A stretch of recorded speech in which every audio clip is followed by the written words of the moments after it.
Hey, good morning, everybody. Now, Switzerland has just produced a commemorative stamp for Agenda 2030. Now, I've been talking about this for quite a number of years, but during that time, myself and other people who have mentioned Agenda 2030 or its predecessor, Agenda 21, and have suggested that this isn't actually going to be a good thing for freedom and democracy in society, have been roundly decried and condemned as conspiracy theorists, which is completely bizarre and erroneous considering that Agenda 21 was adopted in the Rio Earth Summit by all the participating nations in 1992, yet 30 years ago. Agenda 21 was adopted and it was widely known. Agenda 2030 was adopted in conferences, UN conferences, in 2015, and that led directly to the Paris Climate Agreement, which a lot of countries, most countries around the world, signed up to. The United States backed out of it for a small number of years, 4 years, under President Trump, but President Biden just took America right back into it. If I were Prime Minister in the UK, I would take the UK out of it immediately because it's no good for the nation or national sovereignty or many, many other things concerning our freedom to do what we want to do, particularly in producing our own energy, for example. Now, Agenda 2030 is tied in inextricably with the United Nations 17 Sustainable Development Goals. And on this little commemorative stamp from Switzerland, they've got writing of Agenda 2030 in bright colours. They've also got a little wheel down the bottom which has 17 segments in 17 different colours. And this represents the 17 sustainable goals, sustainable development goals, which seems to be something that most of the political leaders in the world are signed up to. And over the last couple of years, you've seen various leaders having little lapel badges with this 17 coloured ring on their chest. Boris Johnson put that on and wore it at one of his press conferences.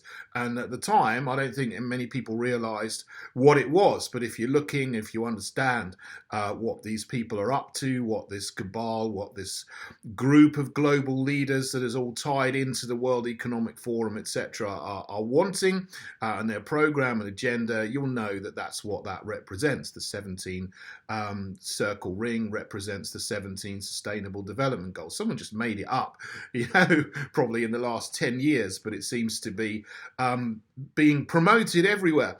Now, what are the 17 Sustainable Development Goals? Well, it's very easy to find out because it's everywhere. Look, just type in 17 Sustainable Development Goals on your browser and it will come up with a number of pages that will tell you what they are. Now, the thing is, it starts off, they're headlines and they sound good, or some of them sound good anyway. Some of them, to me, actually sound terrible off the bat, but some of them do sound good. Like, so no poverty, zero hunger, for example. Now, you can't really argue with that on its face value. But who knows what that would actually mean if you dig into it. What the World Economic Forum's plan is for hunger is that everyone will eat insect protein, and you will be allocated a certain number of calories per day, which is going to come from this Franken meat in these terrible new synthetic meat factories, which Bill Gates and others are going to be setting up. So, yeah, they might have zero hunger, but the quality of food you're going to get isn't really going to be worth eating. Look behind the headlines.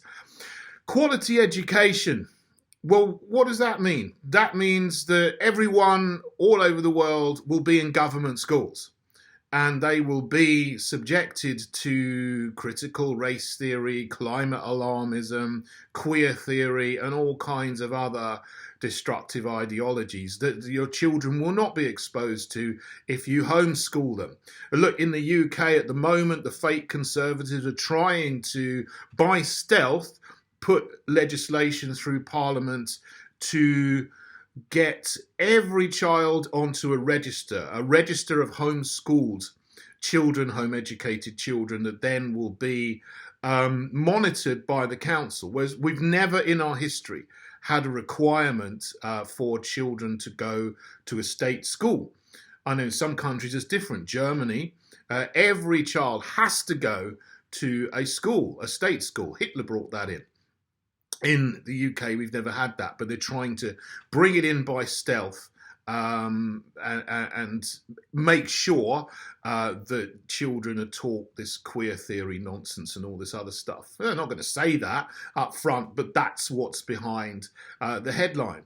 Gender equality is one of the next ones. Again, this again is rolling out this gender theory. It's not about equal opportunities for men and women. That's fine. But it's about destroying the traditional family and then introducing 100 different genders and then saying they're all equal, and basically then there's no difference actually in the end of it between men and women and two-spirit and androgynes and demigirls and non-binaries and whatever other nonsense they come up with. I don't even know it all these new pronouns and stuff that they teach in kids, which are just made up in the last 10 years and have got no basis in reality, but that's what they want people to be indoctrinated into, this absolute nonsense of gender theory. So this is definitely in the behind the headlines in the Sustainable Development Goals. Okay, affordable, clean energy. Well,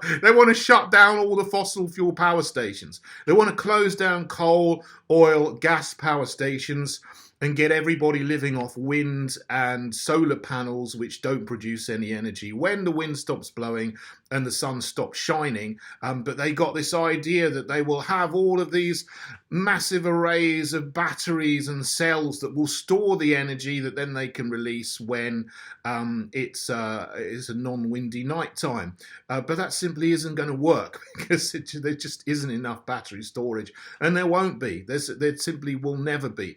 And while Western nations are busy dismantling a perfectly good energy infrastructure which has built our society and our economy over 200 years, China is building hundreds of new coal power stations to power their industry and their energy. So, anyone that goes along with this is just an absolute fool. Unfortunately, we have fools everywhere in the West, apart from Hungary, where you got Viktor Orban. Good for you, because he's actually the only sensible leader in the West that we have. Let's, I hope we can make a difference here in the UK. Okay, sustainable cities and communities. That's another one. They want everybody to live in 15-minute neighborhoods where you'll live in a little pod in a huge, ugly tower block. They're building these ugly smart cities and smart blocks with smart meters all over the UK, in every city, every large city, and even smaller cities and smaller towns. They're starting to build them around railway stations and so on, ruining the historical character of the areas, so people can live in these little pods connected to the internet or the metaverse or whatever, and hardly ever go out of their buildings or their neighborhoods, and they'll have everything will be brought to them in these sustainable cities, where you will only have a certain amount of energy that you can use every day. Your energy will be rationed because there won't be enough of it, because they're just going to go on to solar and wind, which doesn't provide enough energy for people to do everything when they want to do, like we've always had over the last 150 years. Climate action, okay, well, that kind of goes with it.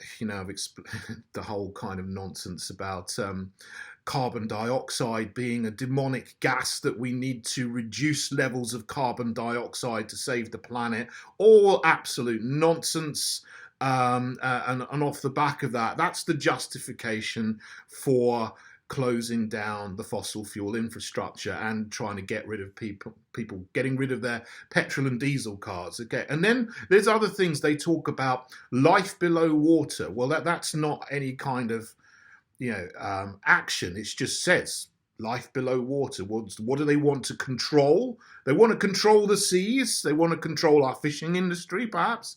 Life on lands. They want to control agriculture. And again, you've got moves to stop farming of animals. A lot of these people in the World Economic Forum and so on, who signed up to the Paris Climate Agreement, they suggest that we should not be farming cows or sheep or chickens like humans have done for millennia and then go over to eating insects. Like I said before, that's what they want. This is what lies behind the headlines of the 17 Sustainable Development Goals.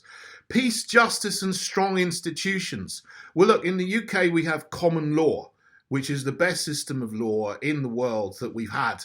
And it works very well if people are implementing common law and nothing else, and not trying to continually take areas of law out of common law and put them in statute law, and give government tyrannical powers or potentially tyrannical powers. And we've seen that over the last 2 years with lockdowns and many of the rules that they implemented, which they didn't keep themselves, of course, because they're partying away in Downing Street.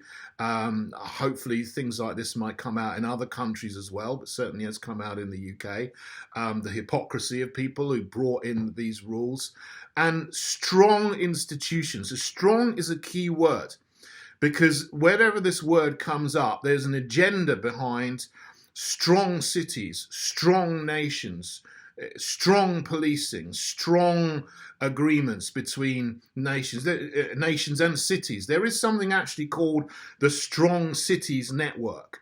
And what that wants to do is implement a new kind of policing, ostensibly to counter terrorism. But we actually saw what this policing was about during the lockdowns. Riot police, New World Order police, beating up innocent protesters who were standing up for freedom and democracy. And that's what this strong institutions, strong policing, strong cities is all about. It is a very frightening, terrifying agenda. But we stood up to it.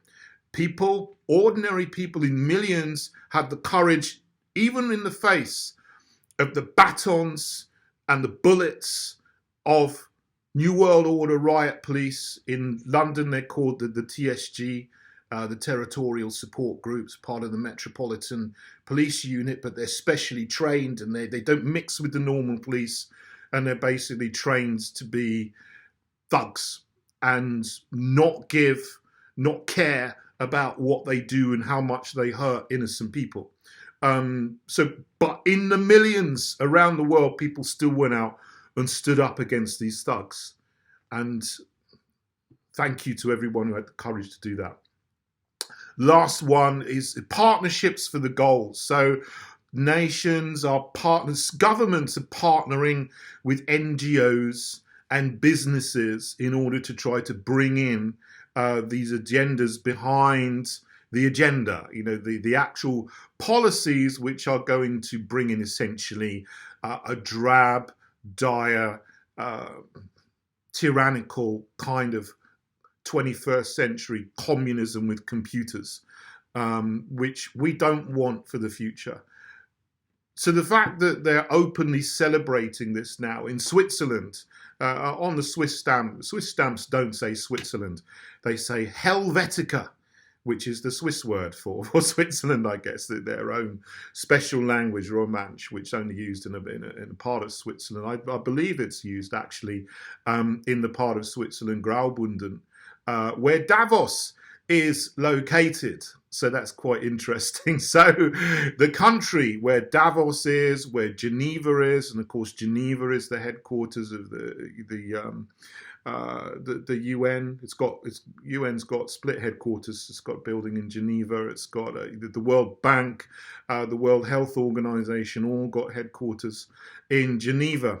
in Switzerland. So it's very interesting that they are now openly celebrating Agenda 2030. So it's no longer something that is in the realm of like being condemned as a conspiracy theory.